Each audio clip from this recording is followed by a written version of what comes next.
Chapter 12. Roman. Isabella hadn't come home last night, and hadn't even come by this morning. "Find mate," my wolf demanded. "Find our mate now."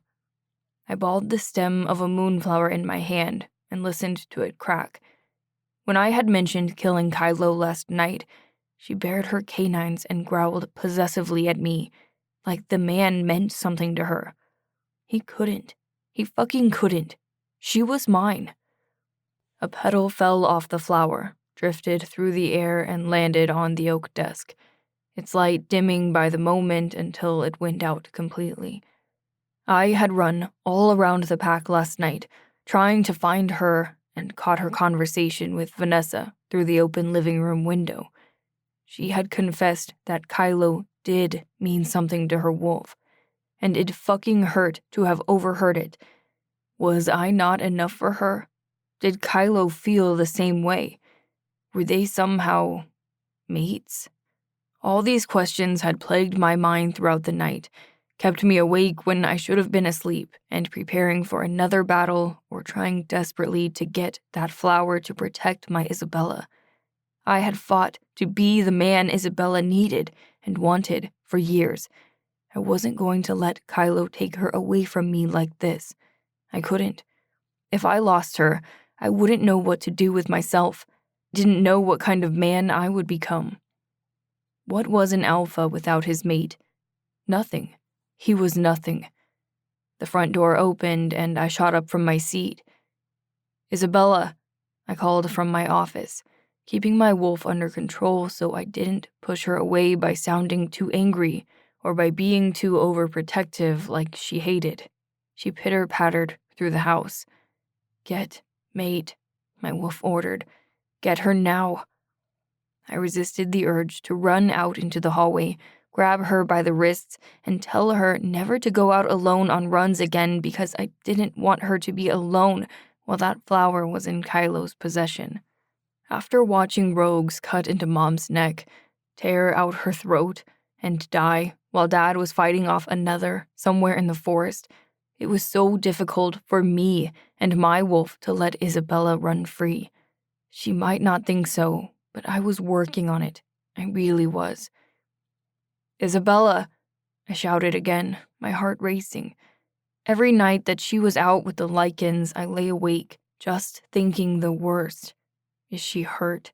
Is she being chased by blood-hungry rogues too? Will I wake up to her dead on my front steps? Isabella walked into the hallway in front of my office with her arms crossed. "What do you want, Roman?" After demanding that my wolf stay quiet, I stepped toward her and lightly grasped her chin in my hand, stroking her jaw with my thumb. "You didn't come home last night." "I know. I was worried.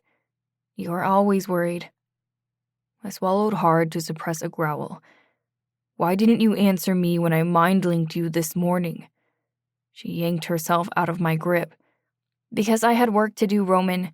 In case you've forgotten, I'm the leader of the lichens, not just a mate who can be at your beck and call whenever you want to get frisky." She paused for a moment and then slumped her shoulders forward, defeated. "I'm sorry. I shouldn't have said that. I'm tired, sore, and upset." Reaching out for her hand, I brushed my fingers against hers. "I don't expect you to be here all day. I know you have work to do with the lichens, but I can't go hours without hearing from you. I need to know that you're safe." When she closed her eyes, she pulled her fingers away from me. "Trust me. If you want me to trust you, tell me who he is to you," I whispered, needing to get it out. All I wanted was for her to come out and admit it to me.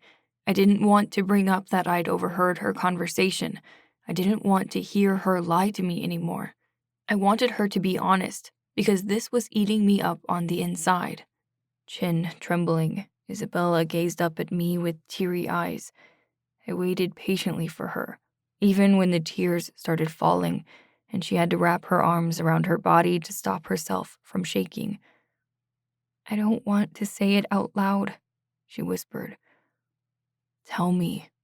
I gently pleaded with her. You're going to get jealous over it, and I hate when you get that way. I grasped her hands, needing to touch her, and held them tight to my chest. I promise that I won't, my dear Isabella. Her lips quivered and she looked away from me. My wolf feels connected to his. I don't know why, and I don't know how. We've mated with you, yet she paused. She wants him too. My heart shattered, broke into tiny little pieces, yet I held myself together for her. Moonlight glimmered into the room and shone off her hair. I tucked some behind her ear, my pulse racing. Do you still love me? I whispered. Does your wolf still love me? She wrapped her arms around my torso tightly and pulled me to her, resting her ear right above my heart. Of course we do. You're our mate, Roman. I couldn't love anyone more than I love you. I pulled her closer to me, rested my chin on her head, and let a tear fall down my cheek. It wasn't a sad tear, but a relieved one. My mate still wanted us. She loved us more than anyone. She wouldn't let us go. That's why I'm going to the Wolf Moon party this weekend, she said, clutching onto me. I tensed at the mention of the one party that only warriors born under the Wolf Moon could attend, which meant that Kylo would be there, alone with my mate, for an entire weekend.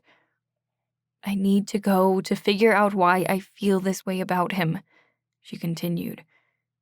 You can't go, I said, feeling my wolf stir under my skin. He still has the flower. He'll try to kill you with it, slip it into your drink, or force it into your mouth while you're sleeping. I can't lose you, Isabella. She pulled away slightly. I need to go. I leave tomorrow morning. Isabella, you can't. He'll kill you. Why are you so adamant that he'll try to kill me? We've been alone twice now, and he hasn't tried once, she said to me, grasping my face in her hands and following the streak mark from my tear with her gaze. Help me understand, Roman. Horrifying memories from years ago raced through my mind. I had tried to suppress them for so long because it was shameful. I was embarrassed of how I'd acted back then when I hadn't known any better. I hurt Kylo in the past, I said. He'll want to get back at me now that I have a mate. How do you hurt him? You don't need to know. Please, Roman, don't leave me in the dark again. Let me in. After sighing through my nose, I decided to open up all my regrets. Scarlet was Kylo's mate, and I took her from him. I clenched my jaw and gazed at Isabella. Before any of us turned 18, I used to sleep with Scarlet while Kylo watched. It was our thing. When Kylo turned 18 and found out that Scarlet was his mate, some shit happened, and Scarlet dumped him for me. Isabella slowly released her hold on me and defensively crossed her arms over her chest to put space between us. You slept with Scarlet more than once? She shook her head and mumbled how that was a stupid question under her breath. But even after you knew they were mates. Isabella, I tried to find words for it, wanted to tell her that it was my biggest regret. My parents had both just died, and I felt so lonely. I was young and wasn't thinking about how hurt he would be, just how hurt I felt. She backed away from me when I moved toward her.